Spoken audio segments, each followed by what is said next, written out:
जय श्री राधे। अभी हम लोग बेगूसराय जिला के साहिबपुर कमाल प्रखंड के सान्हा नया टोला गांव में हैं और संयोग से ये मेरी कर्म भूमि भी है। मैं भी इसी गांव से हूं और पिछले 9 दिनों से हमारे गांव में एक चमत्कार सा माहौल बन गया है। वो माहौल इसलिए भी बन गया है कि हजारों हजार लोग साध्वी जी को सुनने के लिए तैयार थे, उनके वचनों को सुनने के लिए प्रेरित हो रहे थे सारे लोग। और मैंने देखा कि लोग विदेशों से भी हमारे गाँव में आए थे।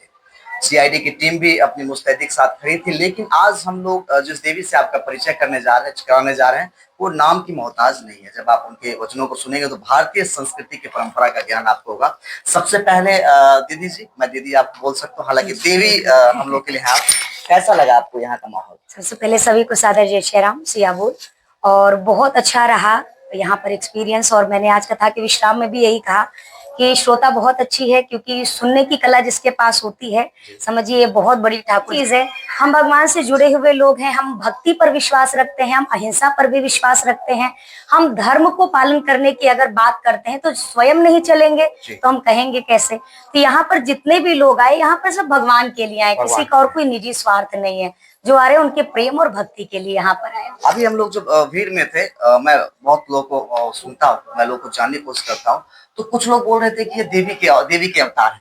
कुछ लोग बोल रहे थे नहीं ये चंद्रकला जी साध्वी हैं। कुछ बोल रहे थे नहीं कथावाचिका है। कौन है देवी चंद्रकला जी? ये आपसे जानना चाह रहे हैं। मैं नॉर्मल चंद्रकला ही हूँ, जैसे आप हैं वैसे ही मैं भी हूँ। बस ये है कि माता पिता के संस्कार, गुरुजनों का संग, उसकी वजह से आज आप देवी दीदी जो भी बुलाओ, ये प्रभु के द्वारा प्रदान की हुई मैं मानती हूँ पदवी। बाकी मैं बिल्कुल आम इंसान हूँ। मंच पर जो भी होता है वो ठाकुर जी जो बुलवाते हैं वो मैं बोलती हूँ, उसमें कोई चमत्कार नहीं है। सोशल मीडिया का दौर चल रहा है जी। आज कल रात को मैं भी एक आर्टिस्ट हूँ, गाना गाता हूँ। कल मैं नेपाल में प्रोग्राम कर रहा था, तो वहां मैं देख रहा हूँ कि महिलाएं आपकी कथा को देख रही है और मुझे इसमें बहुत गर्व महसूस हुआ कि मेरे गांव की कथा को लोग लाइव देख पा रहे हैं। लेकिन एक मेरा सवाल आपसे है, भारत पाकिस्तान का युद्ध चल रहा है। जी। और पाकिस्तान जो नापाक हरकत हमारे साथ कर रही है, क्या जो युद्ध है वो धर्म के खिलाफ नहीं? चूंकि हजारों लोग की जाने जाती हैं, ना चाहते हुए हमें शत्रु पे वार करना पड़ता है, चूंकि वो यहाँ के मानव को नुकसान पहुंचाते हैं। तो क्या युद्ध को अगर धर्म से जोड़े तो वो सही है या गलत है? अगर हमने आगे से उन पर वार किया होता तो हम कह सकते थे कि हम गलत हैं, लेकिन सामने से निर्दोष लोगों की जानबूझकर बिल्कुल सोचे समझे साजिश के तहत हत्या की गई। और इस तरह को आप स्वयं देखो, आप पर कोई वार करेगा तो क्या आप अपने बचाव के लिए हाथ नहीं आगे लाएंगे? आपका हाथ सबसे पहले आता है। आपकी आंख पर चोट लगे, आपकी पलकें सबसे पहले ढकती हैं। तो यहाँ ये गवर्नमेंट की जिम्मेदारी है कि अगर निर्दोष लोग मारे जा रहे हैं, उनकी रक्षा सुरक्षा उनकी जिम्मेवारी है। और जो कदम उठाया गया बिल्कुल सही है, क्योंकि ये चीज एक बार नहीं हुई है। हम जितना सहते आ रहे थे उतना हमें कमजोर समझा गया।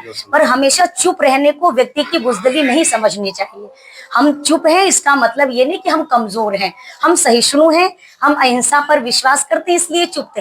लेकिन जब भगवान श्री कृष्ण कहते हैं अर्जुन से कि अर्जुन आगे बढ़ो, युद्ध करो, तो हम राम और कृष्ण को मानने वाले लोग हैं, हम उनके कहे पर चल रहे हैं, तो हम इसको अधर्म नहीं कहेंगे। कथा का उद्देश्य क्या? पूरे भारत में घूम घूम के कथा कर रही है। कथा सुनने से क्या होता है?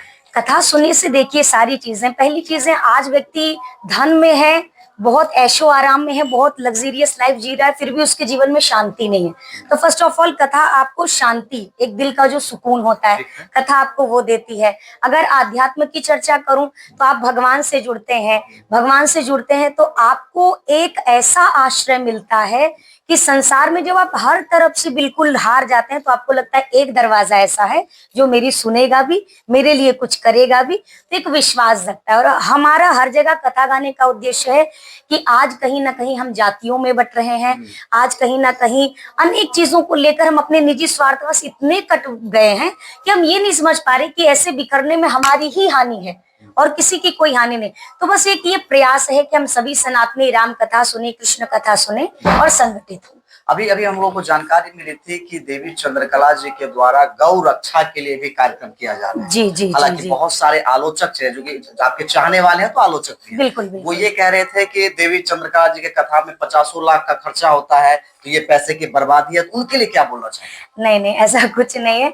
और जिन भी कमेटी मेंबर्स ने कराया उनसे भी जानकारी ले सकते हैं। हर कोई भी कार्य हो, आप अपने घर में भी एक फंक्शन करते हैं तो एक उसका एक निश्चित आंकड़ा होता है, आपको व्यय करना पड़ता है। बिना धन लगाए आज के समय में धर्म में भी आपको धन लगाना पड़ता है, पर धन की सार्थकता वही है जहां वो धर्म से जुड़ रहा है। रही हमारी बात, तो हम अपने श्री सियाजू वात्सल्य सेवा संस्थान के तहत वहां पर सियाजू का मंदिर, आपने जैसे रामलला बैठे तो किशोरी जी के बाल स्वरूप के मंदिर निर्माण की परिकल्पना है हमारी कि किशोरी जी अपने बाल रूप में भी विराजमान हो। राम जी का बाल्यकाल का जीवन हम जानते हैं, ग्रंथों में पढ़ते हैं, पर किशोरी जी का जो जीवन का है अध्याय, वो कहीं ना कहीं बहुत गुप्त है। तो हमारा प्रयास है कि हमारी किशोरी जी के त्याग को, उनके समर्पण को केवल वनवास या विवाह के बाद ना जाना जाए, उनके त्याग को बचपन से समझा जाए कि आखिर ये शक्ति स्वरूपा वैदेही का क्या वास्तविक कथा है, क्या वास्तविक चरित्र है। तो हमारा ये प्रयास, इसी के साथ ही हम ये गौशाला के लिए भी, और दूसरी चीज जैसे हमारे यहाँ काफी सब भक्त लोग हैं, कभी आए तो एक घर में हम 1000 लोगों की सेवा नहीं कर सकते, तो उसके लिए एक माध्यम चाहिए। तो बस उसी में हम उसी श्रृंखला में अभी कार्यरत हैं। एक पहलू ये भी, अभी मैं देख रहा था हमारे गांव में जहां आपका कथा हो रहा है वहां जंगल था, खेती हो रहा था, और जब से कथा का श्रवण चालू हुआ पिछले 6 महीने से लोग लगातार पूजा कर रहे हैं। हाँ। उस जगह को पूरे गंगा से पवित्र किया गया है। और सबसे बड़ा पहलू ये है कि आज आपके कथा के माध्यम से कम 1000 से 1200 आदमी का परिवार चल रहा है। मुझे लग रहा है कि ये बहुत बड़ी बात है। लेकिन एक चीज मैं जानना चाहता हूँ, बड़ा हम लोग के मन में चलता रहता धर्म धर्म धर्म, ये धर्म क्या है? धर्म के बिना जीवन संभव ही नहीं है। धर्म ही जीवन है, और जिस जीवन में धर्म है वही आपका असली जीवन है। कोई व्यक्ति कहे मैं धर्म को बिल्कुल नहीं मानता, आप ऐसे तय करिए, आपकी वाइफ भाभी जी से आपका अलग संबंध है, पुत्री से आपका अलग संबंध है, बेटा से आपका अलग संबंध है। जो प्रेम आप पत्नी को देंगे वो प्रेम बहन के प्रति नहीं, उसका अलग प्रेम है। आपको किसने रोका? आप एक नजर से तीनों को क्यों नहीं देख सकते? आपके अंदर का धर्म ही आपको रोकता है ना। पत्नी के लिए नजरिया अलग है, बेटी के लिए अलग है, बहन के लिए अलग है। तो धर्म का वही स्वरूप है, सबके अंदर विराजमान है, बस हम खुल के उसको स्वीकार करते हैं। और कोई कहता हम नहीं मानते, बात वही है, कोई बच्चा जन्म तो माता पिता के ही गर्भ से ले रहा है, अब वो कह दे मैं माँ बाप को नहीं मानता, तो ये हकीकत तो नहीं बदलेगा कि उसके माँ बाप नहीं है। माँ बाप हैं, आप स्वीकार कर लो तो आप लायक बच्चे कहे जाते हो, नहीं स्वीकार करो तो आप नालायक बच्चे कहे जाते हो। बात सिर्फ इतनी। अगर कोई देवी चंद्रकाल जी का कथा करवाना चाहता हो जी, कैसे संपर्क करें, क्या माध्यम हो सकता है? सोशल मीडिया, जैसा कि आपने स्टार्टिंग में ही कहा, तो सोशल मीडिया एक ऐसा प्लेटफॉर्म है जहां से आपको दूर, आप कहीं पे भी हो, देश विदेश हर जगह आप कांटेक्ट कर सकते हैं। तो हमारे चैनल्स पे हमारे कांटेक्ट नंबर वगैरह सारी चीजें, आपको जो भी वेरिफिकेशन चाहिए आपको सारी डिटेल्स वहां से अवेलेबल हो जाती है। तो आपने, अगर आप देवी जी का कथा करवाना चाहते हैं सोशल मीडिया के माध्यम से आप जुड़ सकते हैं। मैं कोशिश करूंगा डिस्प्ले में नंबर भी आपको दे दूंगा, जो भी देखते हैं। लेकिन एक सवाल अभी पूरे हिंदुस्तान में गूंज रहा है, और खास करके जो हमारे हिंदू भाई लोग हैं, जो हमारे साधु महात्मा एक बात कह रहे हैं कि हिंदुस्तान को हिंदू राष्ट्र घोषित कर देना चाहिए। क्या कहना चाहेंगे साधु जी? बिल्कुल होना चाहिए, हमारी मातृभूमि है, हम कहीं से आकर नहीं बसे हैं, हमने यही जन्म लिया है। जो बाहर से आ गए उनके लिए अनेकों कंट्रीज बन गई, उनका अपना एक स्थान है, वो गर्व से कहते हैं ये राष्ट्र है, ये हमारा राष्ट्र है। हम अपने ही घर में रहकर आज तक खुल के ये नहीं कह पा रहे कि ये हमारा घर है। तो ये चीज हमें तो सोचना चाहिए ना भाई, अगर 10 कंट्रियां हैं अलग लोगों के लिए, तो हिंदुस्तान हिंदुओं के लिए क्यों नहीं होना चाहिए? हम यही पर पनपे, यही हमारी जड़ है, तो ये हिंदू राष्ट्र क्यों नहीं बनना चाहिए?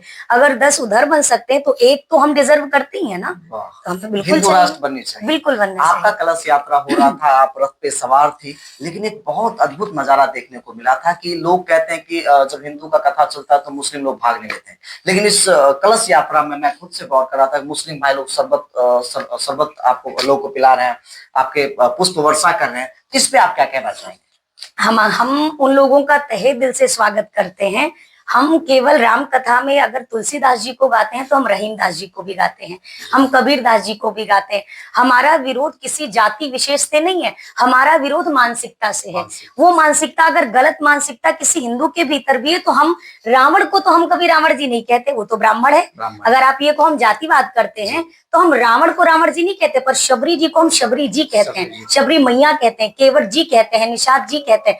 तो हमारा जो भाव है वो केवल आपकी मानसिकता कैसी है, आपके अंदर प्रेम है, भाव है, हम सहर्ष उस प्रेम को तहे दिल से स्वीकार करते हैं। और नफरत की दृष्टि से देखो तो नफरत किसको संसार में अच्छा लगता है। सही बात है जी साध्वी जी। या कथावाचक देवी चंद्रिका जी कथा के बाद कहाँ रहते हैं, कहाँ इनका निवास स्थान है, या कहाँ कोई भक्त अगर दर्शन करना चाहे तो कहाँ जाके दर्शन कर सकते हैं? जी देखिए, मैं श्री अयोध्या धाम में ही मेरा निवास है, जन्म वहीं पर हुआ, निवास भी वहीं है।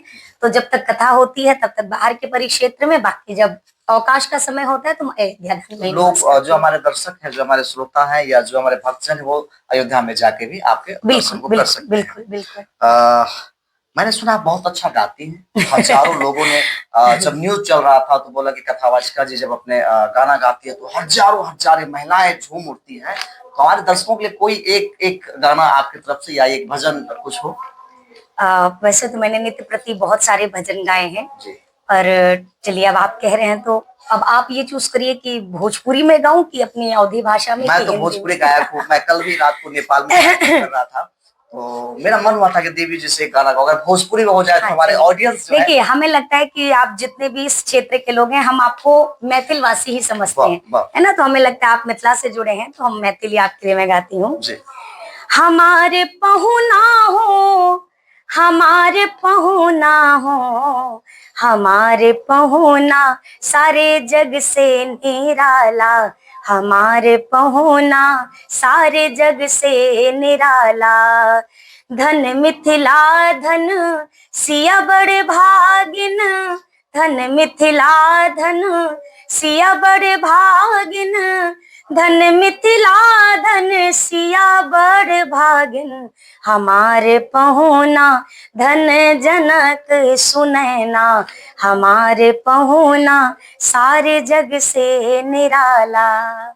धन्यवाद धन्यवाद। बहुत बहुत बहुत धन्यवाद आपका। धन्यवाद। इंटरव्यू काफी लंबा हो गया, लेकिन 2-3 सवाल मेरा और है जो कि जी। हमारे दर्शकों का बहुत ज्यादा डिमांड है, आपके भक्तजनों का बहुत ज्यादा डिमांड है। जी जी। मरने के बाद क्या होता है? मरने के बाद हम बार बार कहते हैं भैया, जैसा कर्म किया है जिसने वैसा ही फल फल पाएगा। पाएगा। तुलसीदास जी कहते हैं, तुलसी यह तन खेत है, मन वच कर्म किसान, पाप पुण्य दो बीज हैं, भवे सुलह निदान। बहुत डीपली ना जाके सहज भाषा में समझिए। आपके गांव में मान लीजिए आपकी खेत है, जो बीज डालेंगे वही फसल काटेंगे। धान की डालेंगे तो धान काटेंगे, गेहूं की डालेंगे तो गेहूं, गेहूं डालेंगे तो धान नहीं पा सकते हैं, धान डालेंगे तो गेहूं नहीं। तो पाप का बोएंगे तो पाप का ही फसल होगा, पुण्य की बीज डालेंगे तो पुण्य की खेती। क्या पुनर्जन्म संभव है देवी जी? हाँ बिल्कुल संभव है। हमारे यहाँ कहते हैं कि भैया एक हमारा ही तो है ऐसा धर्म जहाँ पुनर्जन्म हम मानते हैं। वो कारण इसलिए हमारे यहाँ मान्यता है, व्यक्ति अंतिम समय में जिस चिंतन में होता है, हम अपने अंतिम श्वासों में जिस चिंतन में रहते हैं, उसी हिसाब से हमको पुनर्जन्म लेके उस इच्छा की पूर्ति के लिए संसार में आना पड़ता है। अब वो अच्छा चिंतन हो या बुरा चिंतन हो, संसार में लग के अगर चिंतन में हम जा रहे हैं तो फिर से इसी संसार में आना पड़ेगा। एक जड़ भरत जी की कथा बहुत शॉर्ट में आपसे कहूं। पहले ये राजा थे, उनके हाथ में अर्घ देते समय एक हिरनी के ऊपर एक सिंह ने दहाड़ा, तो वो गर्भ से थी, उसका गर्भ गिरा, हिरनी के बच्चे को राजा घर ले आए। अब ऐसा मोह हो गया कि इतने बड़े भजनानंदी होने के बाद अंतिम में हिरण की गति बनी, तो उनको हिरण बन के जन्म लेना पड़ा। फिर उन्होंने अपना, चूंकि भजन जो किया था वो दिमाग में था, फिर उन्होंने देह त्यागा, फिर जड़ भरत जी के रूप में उन्हीं का आविर्भाव हुआ। तो पुनर्जन्म संभव है। तो आपने दीदी के माध्यम से, देवी जी के माध्यम से बहुत सारी जानकारी आपको मिली, और जो आपका सवाल था, हमने हजारों महिलाओं से संपर्क किया, जो उनका सवाल था आपके बीच रखे। और जाते जाते हमारे जो दर्शक हैं, जो हम आपके भक्तजन हैं, आज भी अभी भी आप जब चले आए तो हजारों हजार लोग आपके धूल को उठा करके कपड़े में रख रहे थे कि हम, ये हमारे सौभाग्य की बात है। तो आप उन भक्तजनों को क्या कहना चाहेंगे इस वीडियो के माध्यम से? सबसे पहले उन सभी भक्तों को मैं उनके चरणों में बार बार प्रणाम करती हूँ कि देखिए, आपके अंदर का भाव है कि आपने मुझे इतना सम्मान दिया। ऐसा नहीं कि कुछ बहुत स्पेशल है मेरे अंदर, बस ठाकुर जी की सेवा हम कर रहे हैं, बाकी भाव से ही भगवान है। और आप लोग की ये श्रद्धा है कि आप लोग हमें इतना प्रेम और स्नेह दे रहे। प्रार्थना सिर्फ इतनी है, जो मैंने कथा के विश्राम में बिल्कुल कहा, कि अपने जीवन में भजन का त्याग मत करिएगा, दूसरा धर्म का त्याग मत करिएगा। ये दो चीजें आप लेकर अपने जीवन में चलिए, यही जीवन की असली सार्थकता और यही सार है। चलिए, तो आप लोग बने रहे हमारे साथ। अब हम लोग इस इंटरव्यू का समापन करेंगे, लेकिन एक चीज है लास्ट में मैं ये इसलिए बोलना चाहता हूँ, बहुत लोग दान करना चाहते हैं, संस्था को अपनी सेवा देना चाहते हैं, जी, जी, लेकिन सही व्यक्ति व्यक्ति नहीं मिल पाता है, सही सोर्स नहीं मिल पाता। जब सही सोर्स नहीं मिलता है तो वो सही जगह नहीं पहुंच पाता। तो अगर आपकी संस्था को कोई अपने कमाई में से कुछ हिस्सा दान करना चाहता है कि जन कल्याण में जाए, तो उसके लिए क्या करना होगा? उसके लिए जैसे आप हमारा ऑफिशियल यूट्यूब चैनल जब खोलते हैं भक्ति टीवी चंद्रकला जी, तो उसमें आपको नीचे पट्टी में सारी डिटेल श्री सियाजी वात्सल्य सेवा संस्थान की मिलती है, जिसमें बैंक अकाउंट नंबर है डिटेल के साथ, और साथ ही QR कोड की भी उसमें है फैसिलिटी। तो आप ऑनलाइन माध्यम से या फिर बैंक अकाउंट सिस्टम के माध्यम से आप हमारी संस्था को जो भी सेवा देना चाहें वो दे सकते हैं। चलिए, बहुत अच्छी बात है। हमारा हिंदुस्तान इसीलिए जाना जाता है, यहाँ 33 कोटि देवी देवता है, जिसमें एक और बढ़ गई है देवी चंद्रकला जी। हम लोग का सौभाग्य कि इस इंटरव्यू के माध्यम से हमें दीदी को जानने का मौका मिला। धन्यवाद। जय हिंद, जय भारत, राधे राधे। जय श्री राम। धन्यवाद।